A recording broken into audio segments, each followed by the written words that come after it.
Hello and welcome to The Lucky Roll, an eclectic channel for eclectic games, and today we're reviewing King Arthur's Vortex Chess, a two-player tactical game by Marcin Malinowski, published by El Phoenix Games and World Forge Games. It's a two-player strategy game with draft mechanics, minimal dice rolling and action point mechanics in a chess guise with an Arthurian legend theme that allows elemental magic to be used as a factor to change the attack and defense modifiers for the pieces within the game depending on where they are positioned. Now, the first time I saw this box, two things came to my mind. The first was the word chess and its subsequent connotations, and the second was the standees. As far as first impressions go, this game unfortunately does not give a good one, which is a pity because what is enclosed in this box is an excellent, well-balanced, very fast and very fun game that is very much worth a look by anyone who is a fan of two-player tactical and war games. First impressions being first impressions, I'd like to point out that the box components are practical rather than pretty. The pieces of the game, however, are very functional, with all the stats available at a glance on the playing pieces themselves, which is very useful and helps with the pace of the game immeasurably. Whilst play testing this game with Tony, we discussed whether or not the game would have benefited from minis, and we actually came to the conclusion that the standees were better. Whilst minis are always more appealing to look at, when it comes to the actual gameplay of Vortex Chess and the fun of the game itself, the standees, in my opinion, were the right choice to make, because it stops players from referring to a separate guide every time there's a fight, and it also allows players to make tactical decisions without advertising their intention to the other player, which is of course a key and essential element in any tactical game, especially one related to chess. Lucky Roll is the home of the best board game reviews, news, competitions and discussions. We cover everything from the game of life to Gloomhaven, so don't miss out. Subscribe now to join the fun. The word chess also gives connotations that, whilst not inaccurate, categorize the game a tad unfairly, as it includes a lot of interesting variations to the theme that I think would make this style of game worthy of its own category.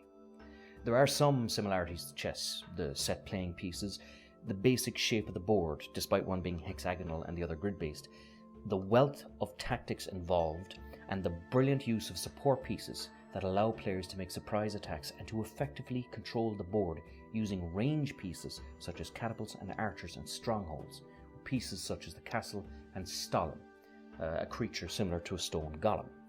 So, to limit the description of King Arthur's Vortex Chess as being just another chess variant is doing it a great injustice.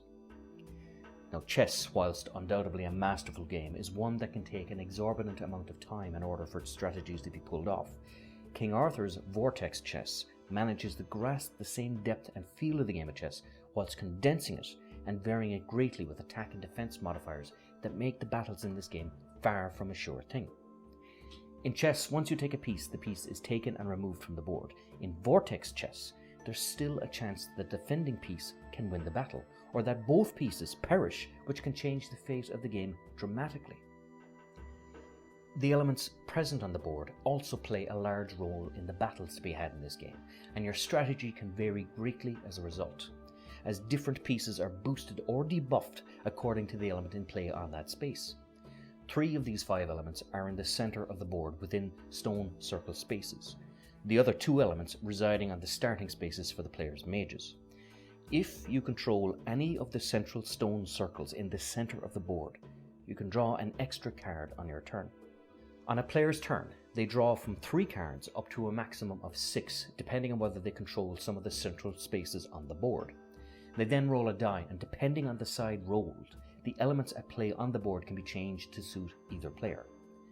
The dice consists of 4 elements and the 2 mages, or if you want to use the chess equivalent, kings, on the die face.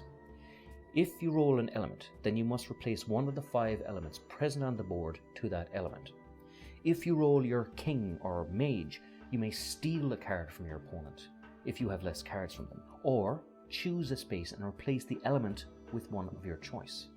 If you roll the opposing mage, then they may interrupt your turn and change an element of their choice, which can have much larger ramifications than you may think.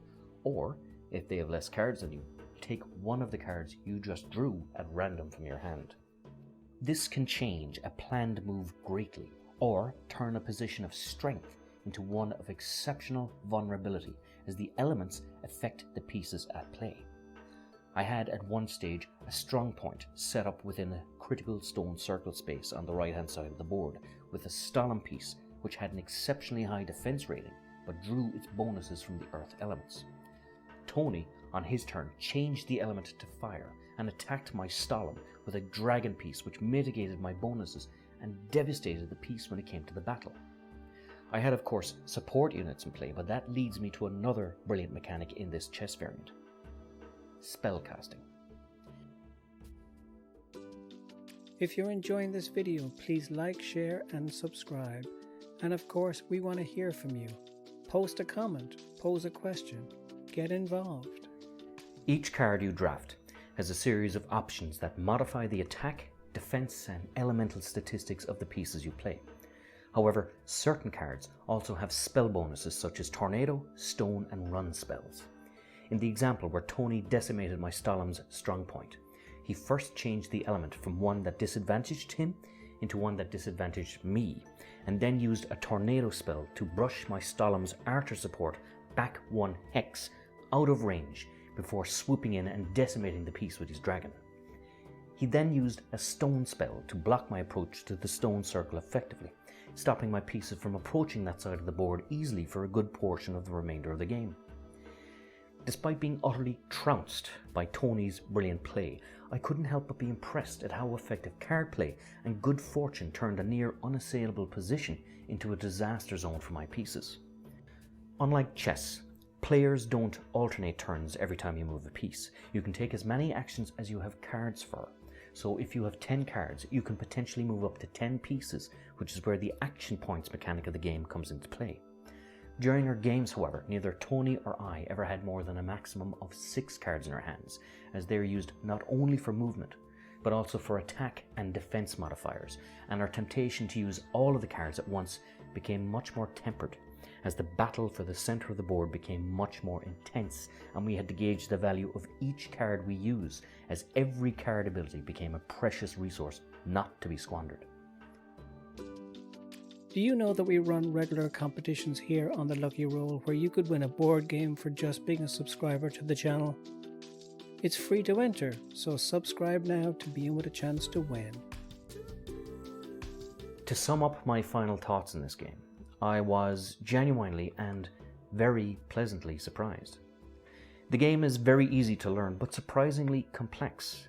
The ever-changing elements of the board can force a player to change their strategies quite quickly, as the luck element of the game provides sudden opportunities or pitfalls for a player's plan of attack.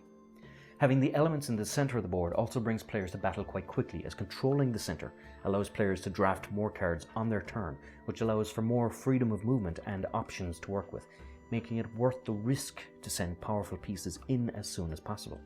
I have played chess games that have gone on for too long, and whilst I was happy with the game afterwards, I was quite mentally fatigued. Not so with Vortex chess. The game was surprisingly addictive, and I ended up playing more than one game every time I played it, as it allowed me not only to get my strategy fix, but to do so without mental exhaustion. A game I'd initially dismissed as a derivative of chess has proven to be exceptionally balanced, fast, fun and surprisingly complex as you seek to utilize the pieces in the best way you can using the cards and elements in play. An excellent game, and one I am very happy to have in my collection, as it is quick enough to be a filler game in a game night, but complex enough to scratch that strategy and investment itch you have when wanting to play a cerebral game. Until next time, this is Sean from The Lucky Roll.